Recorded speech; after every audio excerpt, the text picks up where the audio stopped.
Footsteps in the dark. It was around 9 or 10 at night when I thought it would be a good idea to walk up to the nearby little grocery store, which was less than a 10-minute walk from an apartment that I shared with two of my friends at the time. I've always been a night owl and a snacker, and I had run out of my favorite snacks, which were pepperoni sticks and Pepsi back then. I got to the store, picked out my items, paid for them, and left with no issues. I was about halfway up the street when I felt a prickling sensation on the back of my neck, as if someone was watching me. Glancing around nervously, I only saw parked cars. I continued to walk but perked my ears. That's when I heard it. Footfalls. I paused under the guise of tying my shoes to listen closer, and the sound stopped. Thinking that I was perhaps only hearing the echo of my own shoes as I walked, I smiled internally and began my way along again. Then I realized that my own footfalls made no echo, and that after a moment, the sound of the footsteps I had heard before had started up again. This time, though, they sounded a little closer than they were only moments before. I nearly jumped out of my skin when I felt someone coming up behind me, and turned to see a young blonde man who looked a few years older than I was at the time. He apologized for startling me. Looking across the street for a second, he asked if he could walk with me. I didn't get any creepy vibes off of him, so I was okay, and the strange footsteps were still sounding behind us as we walked and making my skin prickle, so I agreed. We were nearly to the end of my street when he said, "I didn't want to say anything to you to freak you out or anything, but the reason I asked to walk with you was that I saw a man following you for the last 2 or 3 blocks carrying a crowbar, and..."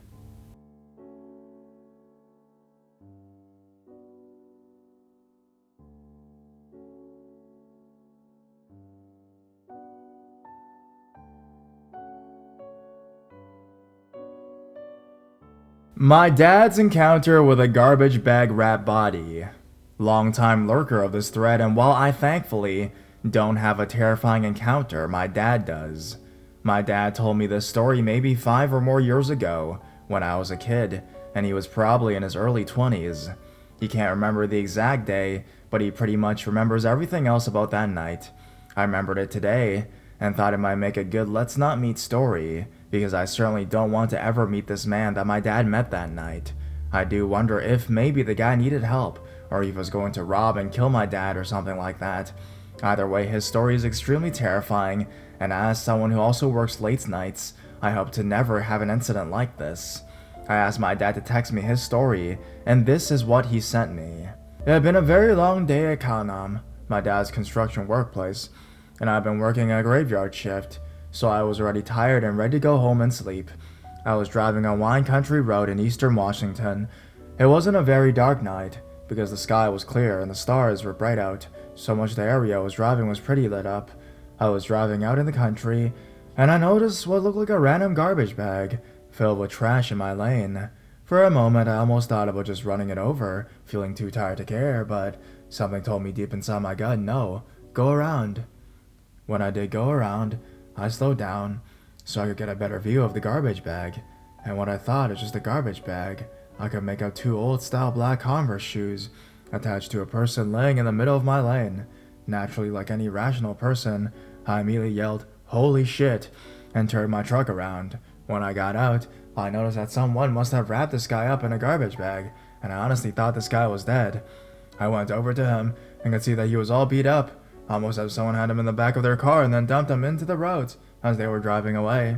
I checked to see if he was alive or not, even called out to him, but he didn't move or make a sound. I could see that he had a wallet on him, so I grabbed it to check his ID, and as I was looking at his ID, the guy woke up, scaring the absolute fucking shit out of me, and started yelling at me in broken English. He kept on repeating, "Take me into town, take me into town, take me into town," and I started to get a weird feeling about the guy, and did not whatsoever feel like that was a smart idea by bringing this guy into my truck. I refused by just saying, "Hey man, let me call 911, but he just kept repeating the same thing, so I finally flat out said no, and that I was going to call 911. The dude went from extremely hysterical to enraged when I refused to drive him, and he pulled out a knife on me. Damn, did I run fast that night. I bolted to my truck as he ran, and ran after me. I shifted the truck into gear and floored it. The guy was in front of my truck, but he must have thought I was going to run him over, and took off into the orchards. I drove off until I felt safe enough to call the cops, and drove back telling them I'd wait for them around that area. I waited for them for over an hour, and nobody came, so I decided, screw this shit, I'm leaving. I never saw the guy again, nor do I ever want to. This was definitely one of the scariest nights of my life, not only because of what happened with the guy pulling a knife on me, but the fact that I almost decided to run over what I thought was a garbage bag and might have never known.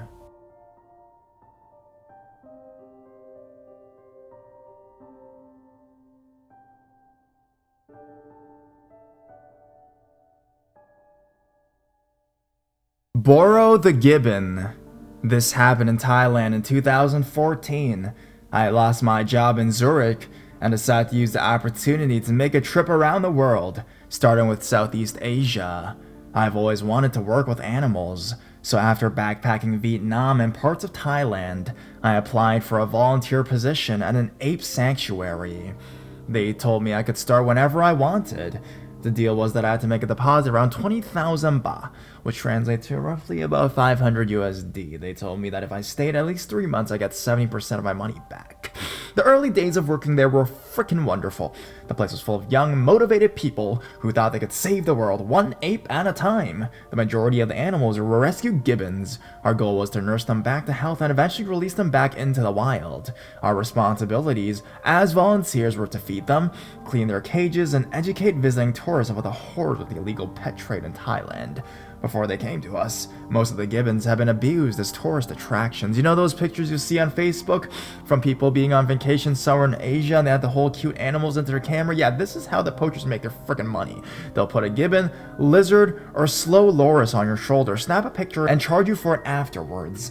I can tell you that every single one of those animals has been through hell and was or will be killed soon after the photo was taken. The thing is, poachers can only use the babies as tourist attractions because as they reach puberty, they become territorial and aggressive, and they're no longer of use to them. On average, to get a single baby, a poacher has to kill 15 other gibbons. This is because they're still attached to their mother at that age. The poachers will shoot her first, then they'll shoot the father because he'll be trying to protect them. In most cases, the baby won't survive the fall from the trees, so the poachers have to kill a few more families until one baby lives. Then the real pain starts. They have their fangs ripped out without anesthetics, so they can't bite. They'll be drugged so they'll stay awake during the night. When the tourists roam the street, they'll be chained so they can't escape. They'll be kept in tiny cages, fed the wrong food, and some will be taught to drink alcohol or even smoke. And as soon as they are no longer of use, they will be left to die. The poachers will then go and find the next baby. As you can imagine, most of the gibbons in that sanctuary were pretty traumatized, but still, working with them was fascinating. They all had their own personalities, including little quirks, preferences, and biases. Most of them were shy. Some only tolerated men near them, some disliked girls with blonde hair, etc. One female took a particular liking to me. Every time I walked by her cage, she would start masturbating furiously. Her boyfriend, who was kept in the same cage, did not seem to care at all. I spent my days cutting fruit, mixing cement, hosing poo down the drain, and getting bitten by mosquitoes. Even though it was hard labor without any real pay, it was probably one of the best times of my whole trip. We all felt like we were doing something selfless, something noble. It was a truly fulfilling experience. Then one day, I was scheduled to work in the quarantine area. This is the place that tourists never get to see. This is where they keep the real bad cases. The gibbons that have been damaged beyond hope. They told me some of the things that have been done to them. Unspeakable horrors. All of them were either too sick, too weak, or too aggressive to ever be released back into the wild again. To be blunt, most of them were batshit crazy. First, there was Nini. She was hyperactive and showed self-mutilating behavior. You always had to feed her first. If she saw you give food to a different cage before hers, she would flip her frickin' shit, rip out her water container, throw herself down to the floor, and start biting at her own arm. She was also kinda mean. The other volunteers had warned me that she would try to startle me. She would hide in a dark corner of her cage, or acting as she was busy or sleeping, but as soon as you would turn your back to her, she would jump at the bars right behind you with this ear-piercing scream and rattle the fence. I have dropped more than one food basket in this manner. After a few times of that happening, I got sick of her shit. I filled my mouth with water and walked closely by her cage, facing away, just far enough that she could not reach me if she sticked her arm out through the wire. As soon as I heard her move, I instantly turned around and spit the water at her. It did not hit her, but she never tried to scare me again after that. There was also one who literally looked and behaved like a zombie. His name was Fanta. He had been blinded by an infection in both eyes. They were white and foggy. Big chunks of his fur had fallen out, giving him a very decrepit appearance. He never swung and only moved by slowly walking along the branches in his cage. You had to rattle his food basket during feeding time, so he would know when to come and eat. Another one was called Pam. She was special. They never told me what happened to her, but she was missing one foot, one hand, and all but 2 fingers on her other hand. You had to cut up her food into really small pieces, because she had a hard time eating. She was already old for a Gibbon, and yet very calm. Yet there was something out of the ordinary in her eyes. Something intelligent. She was the only Gibbon we were allowed to touch. We had to, because we needed to apply cream and powder to her stump. She hated the powder, though, and would only allow it if she got a little massage first. Like all the Gibbons in this area, she was alone in her cage. I guess she just missed being groomed by a partner.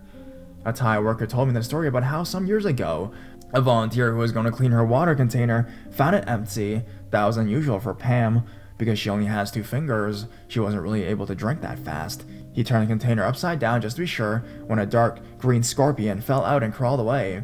There are a few more apes in the quarantine area, whose names I already forgotten, but there is one name that I'll never forget. Bora.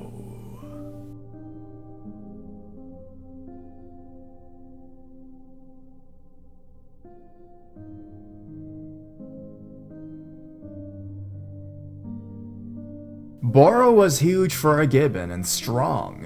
If he managed to get a hold of your shirt, he could pull you to the cage and rip it right off your body with one friggin' pull. Same thing was true for tufts of hair. While most Gibbons get really excited during feeding time, Bora was different. The first time I approached his cage, he didn't even come down to see what kind of food he would be getting. I could already hear him chew on something up in his cage. Black feathers were floating down from his branch. He had somehow managed to catch a bird, and Bora was one of the few Gibbons who still had his fangs. There was also something wrong with his lungs. He was the only one you could actually hear breathing, and when he sang, which he did not do often, it had this weird rattling tone to it. Oh, and he was also infected with hepatitis. I can't remember which, and since he liked to throw poo around, his hands were sometimes covered in feces, so you better made sure not to let him scratch you. They had tried to find a girlfriend for him a few times, but it never worked out. It seemed like he just hated other Gibbons, and for some reason, he really hated me. They had told me that Bora was not fond of new volunteers, but with me, it was a different level. For example, you used a water hose to clean the cages from feces. The water pressure had to be quite high, because after some time in the sun, the poo would be dry and really stick to the bars of the cage. Gibbons don't like to get wet, that's why most of them hid in one of the top corners while we did the cleaning. During those few minutes, I felt like I was in charge. I did not have to constantly cover my back. One mistake did not mean a new scratch or a urine stain, but to Bora, the hose meant nothing. Whenever I came close to his cage, he instantly tried to rip it from my hand. He didn't even care if he got soaked, he just cared about catching me or taking something away from me. Whenever I worked in quarantine, I could feel his stare. Whatever I did, he was watching me. Every single time I came close, he tried to grab me. He would hide in the shadows of his little house or behind some branches, then jump at the fence and reach through it. His claws were always exactly at face level, sometimes just a few inches away, grasping desperately. The Thai keepers told me they had never seen behavior like that. One day, a huge spider web had appeared overnight between a tree and the cage next his, blocking my usual path. I am not a fan of spiders, and I was behind on schedule, so instead of removing it, I tried going around it. It meant I had to get a bit closer to Boro's cage than usual. I thought it was still far enough. I wasn't. I tried to squeeze past the tree with my back to his cage. He caught the collar of my shirt. I was lucky that I was already holding on to the tree. Otherwise, he could have pulled me into the cage. I heard him hiss behind me as I managed to pull away, my shirt tearing, and me falling face first into the web. I took a little walk afterwards to calm myself down. When I returned, he was quietly sitting in the shadow of his house again, breathing the slow, rattling breath. That was the last time I ever saw him. The thing I'm about to tell you next, I did not see with my own eyes. but the keepers told us at lunch a few days later. That morning, when the keepers and some volunteers arrived at the quarantine, they felt like there was something wrong. Gibbons usually sing, especially in the early hours of the day. You can hear them from miles away if they give it their all. But this morning it was quiet. The first thing they noticed when they entered the area was a huge red puddle under Franta's cage. What was left of him was hanging in the feeding area. They found parts of him in the food basket, outside his cage and on the ground. The second thing they noticed was that Boro's cage was empty. What had happened was that the part where his little house was screwed to the back of the cage had rusted, and combining its weight with all of his strength, he managed to rip it out and squeeze himself through the hole it left. Then he must have lured Fanta to the edge of the cage by rattling his food basket. None of the other Gibbons were hurt, fortunately. It was partly my fault that he had escaped. The volunteers were supposed to check the integrity of the cages at least once a week. The tool we used for that was a long stick with a metal hook on top. It should have been used to pull the rusty parts of the grid to see if they could still hold, but that type of work was a pain in the ass. The tool was heavy, the Gibbons would always go crazy and grab it. You had to go to places in the area that were hard to reach, etc., so almost nobody came to do it properly. The team they had to catch the Gibbons were literally one guy with a blow tube. He's actually a great guy. He taught us how to cook rice in bamboo and could climb a tree in seconds, but he was also an alcoholic. Almost every night he would down a bottle of Samsung and then try to find a way into a woman's bungalow. Nobody really had any hopes of catching Bora again, unless he would return to his cage by himself, which some Gibbons before him did actually. From the moment they told me that Bora had escaped, working in the sanctuary became quite stressful for me. I always imagined him watching me from the trees outside. They went looking for him in the forest, but there was no trace. Not even once we heard him sing in the distance. Still, every time a tree snapped between somewhere behind the trees, I twitched. During the next week, we heard that some tourists had been attacked by a wild gibbon. They went out in the forest and looked for the culprit, but nothing came out of it. The following night, I was awakened by a familiar sound. At first, I thought it was my roommate snoring. Then I realized it came from the window, which had no glass, and only a mosquito net. A slow rattling breath. It was Bora. It was pitch black, but I'm sure it was him. He was holding his breath every couple of seconds, as if he wanted to be quiet, so he could listen for something. I just lay there trying not to make any sounds. I thought about what I would do if he decided to come inside. My plan was to use my blanket to shield my body. My roommate would surely help. After a few more moments, the rattling breathing stopped one more time and never resumed. He was gone. The next day, I told our boss that I was leaving. It was not only because of Bora. Some of the other people that I really liked were leaving too. I just felt like my time there was over.